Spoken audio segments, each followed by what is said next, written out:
அனைவருக்கும் வணக்கம். இன்றைய யோகா பகுதியில் நம்ம பார்க்கக்கூடியது முத்ராஸ் பார்க்க போகிறோம். சளி தொல்லைக்கு இந்த காஃப் இரும்பலுக்கு அந்த மாதிரி இருக்கிறதுக்காக நம்ம முத்ராஸ் பார்க்க போகிறோம்.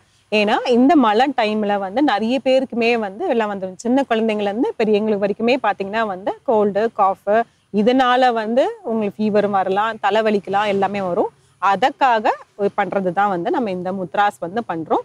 முத்ராஸ் மட்டும் இல்லாமல் இது நிறைய ஆசனாஸ் இருக்குது. கோல்டு காஃப் செய்யக்கூடிய ஆசனாஸ் இருக்குது. அதான் செஸ்ட் ஓப்பனிங் ஆசனாஸ்ன்னு சொல்லுவாங்க. அந்த ஆசனாஸ் பண்ணுறது இருக்குது. அப்படியே ப்ரீத்திங் பண்ணலாம், அப்புறம் முத்ராஸும் பண்ணலாம். அப்படியே நிறையவும் பண்ணிகிட்டே இருக்கலாம். இன்றைக்கி நம்ம இந்த பகுதியில் பார்க்கக்கூடியது முத்ராஸ் பார்க்க போகிறோம். இந்த சளி தொல்லைக்கு தலைவலிக்கு எல்லாமே சேர்த்து பண்ண போகிறோம். ஒவ்வொரு முத்ராஸும் சொல்கிறேன். ஒரு முக்கியமான ஒரு 3 முத்ராஸ், நிறைய ஏகப்பட்ட முத்ராஸுங்களும் இருக்குது. இதில் கோல்டுக்கு தேவையான 3 பண்ணுறோம். கோல்டுக்கு மட்டுமே நிறைய இருக்குது. இப்போ 3 மட்டும் பண்ணுறோம். அது எப்படி பண்ணுறதுன்னு பார்க்கலாம். ஃபஸ்ட்டு நம்ம லிங்க முத்ரா பண்ண போகிறோம். லிங்க முத்ரா அந்த பேர் வச்சு தெரிஞ்சிடும். பார்த்தாலே லிங்க மாதிரி, சிவலிங்க மாதிரி இருக்கும் அந்த முத்ரா. அந்த முத்ரா தான் நம்ம பண்ண போகிறோம். ஒன்றும் இல்லை, எல்லா கைகளை இப்படி கோர்த்துக்கோங்க. கோர்த்துட்டு உங்களோட இடது தம் ஃபிங்கர் சொல்கிறாங்களே, கட்டை விரலை இப்படி எடுத்து வச்சுக்கோங்க. வச்சுட்டு இந்த 2 இதையும், இந்த ஆள்காட்டி விரலையும் இந்த கட்டை விரலையும் இப்படி சேர்த்து இப்படி வைக்க போகிறோம். இப்போ பெண்களாக இருந்தாங்கன்னா இடது கட்டை விரலை மேலே தூக்கிக்கலாம். ஆண்களாக இருந்தாங்கன்னா வலது கட்டை விரலை இப்படி மேலே தூக்கிக்கலாம். அது என்ன ரீசன்னு நான் இப்போ உங்களுக்கு சொல்கிறேன். இப்போ நான் இடது பக்கம் பண்ணுறேன். இடது பக்கம்னா இடது கட்டை விரலை மேலே தூக்குறேன். இது 2 இப்படி சேர்த்து வச்சுக்கோங்க. சேர்த்து வச்சுட்டு இப்படி வயிற்றுக்கிட்ட இப்படி வச்சுக்கோங்க. உட்காரும் போது முத்ராஸில் உட்காரும் போது நீங்கள் எப்படி வேணாலுமே நீங்கள் உட்காரலாம். பத்மாசனா இல்லை இதுல வேணாலும் எந்த ஆசனாலையும் உட்காரலாம். சேரில் உட்காரலாம், நிற்கலாம், நடக்கலாம், ட்ராவலிங் பண்ணும்போது பண்ணலாம். எப்படி வேணாலும் நீங்கள் இந்த முத்ராஸை பண்ணலாம்.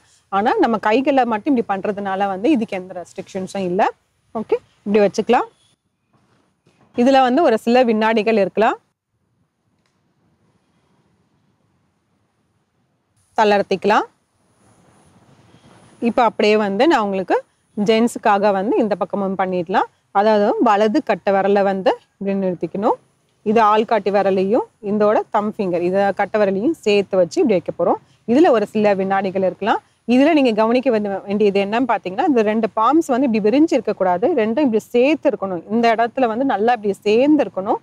சேர்ந்து இருந்துட்டதுக்கு அப்புறம் தான் நீங்கள் இப்படி வைக்கணும். இது வயிற்றுக்கிட்ட இப்படி வச்சுக்கோங்க. ஒரு சில வினாடிகள் கண்களை மூடிக்கலாம். தளர்த்திக்கலாம். இந்த லிங்க முத்ரானால என்ன பயன் அப்படின்னு பார்த்தீங்கன்னா, நம்ம உடம்புல ஹீட்டை ஜென்ரேட் பண்ணும். நம்ம ஏற்கனவே சொல்லியிருக்கோம். இந்த 5 விரல்ல இது நெருப்பு, இது காற்று, இது ஆகாயம், இது நிலம், இது நீர். இது நெருப்புல இப்போ பார்த்துருக்கோம். அதனால நெருப்புங்கிறத ஹீட் ஜென்ரேட் பண்ணுறதுக்காக தான் நம்ம இந்த கட்டை விரலை போய் நீட்டி வச்சிருக்கோம். எதுக்காக பெண்களுக்கு இடது பக்கம் இடது கட்டை விரலும், ஆண்களுக்கு வலது பக்கம் வைக்கிறோம்னா, நம்மளோட உடம்புலே ஒரு பாதி நம்மளோட இடது பக்கம் ஃபுல்லாக லேடிஸ்க்குள்ளது.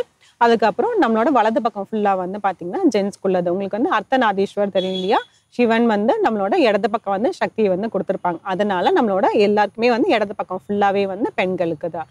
அதனால அப்படி சொன்னேன். பெண்களாக இருந்தால் இப்படி வச்சுக்கலாம், ஆண்களாக இருந்தால் இப்படி வச்சுக்கலாம். இது லிங்க முத்ரா. இதுக்கப்புறம் 2வது முத்ரா பார்க்கலாம். அது என்னன்னா பிரம்ம முத்ரா, பிராமர முத்ரா. அதில் நம்ம என்ன பண்ண போகிறோம்னா, இந்த ஆள்காட்டி விரல் இருக்குது பார்த்தீங்களா, அதை இப்படி சைடாக வச்சுக்கோங்க. சைடு அங்கே அப்படி வச்சுட்டு ஆள்காட்டி விரலை இந்த கட்டை விரலோட கீழே இப்படி வைக்க போகிறோம்.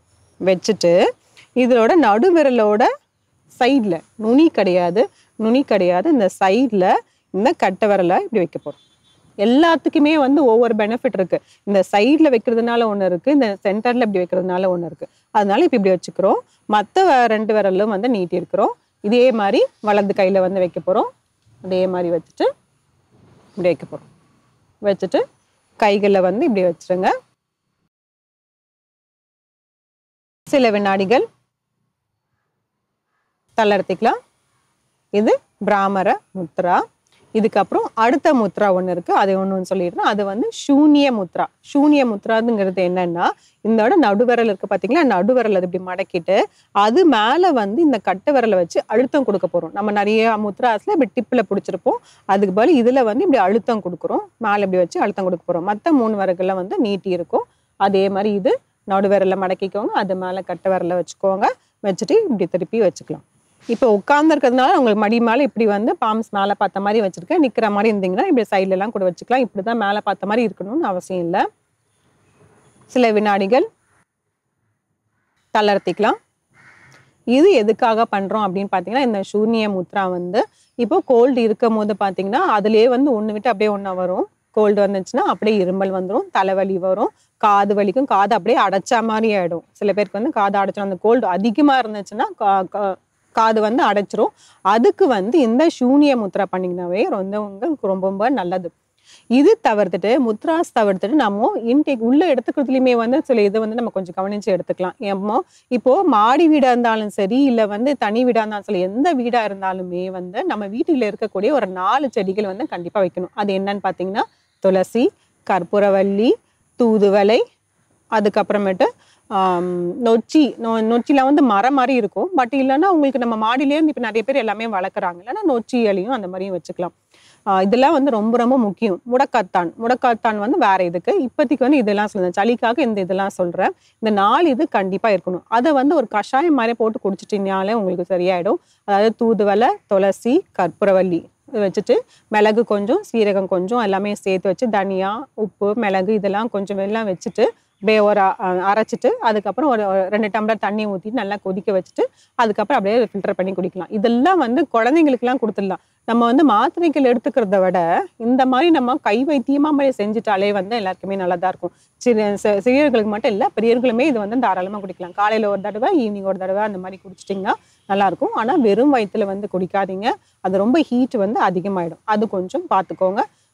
மார்னிங்க்கு எப்படி குடிக்கணும்னு பார்த்தீங்கன்னா கொஞ்சம், அதாவது நம்ம சிற்றுண்டிக்கு அதுக்கப்புறம் அந்த மாதிரி குடிச்சிக்கலாம். அதுக்கப்புறம் சாயந்தரம் வந்து இந்த மாதிரி குடிச்சிக்கலாம். கொஞ்சம் கொஞ்சம் நம்ம இன்டேக் அந்த மாதிரி எடுத்துக்கிற மாதிரி எடுத்துக்கணும். இல்லைன்னா குழம்பு வைக்கிறதுல வந்து மிளகு, தனியெல்லாம் போட்டு வைக்கிற மாதிரி சொல்லுவாங்க. அந்த காலத்துலலாம் வைப்பாங்க. அந்த மாதிரியும் எடுத்துக்கலாம். இந்த மாதிரி வந்து எல்லாமே கலந்து கொஞ்சம் எடுத்துட்டோம்னா இந்த கோல்டுலேருந்து நம்ம வந்து விடுபட்டுடலாம். இதை வந்து முயற்சி செஞ்சு பாருங்க. மீண்டும் அடுத்த பகுதியில் சந்திக்கலாம். நன்றி, வணக்கம்.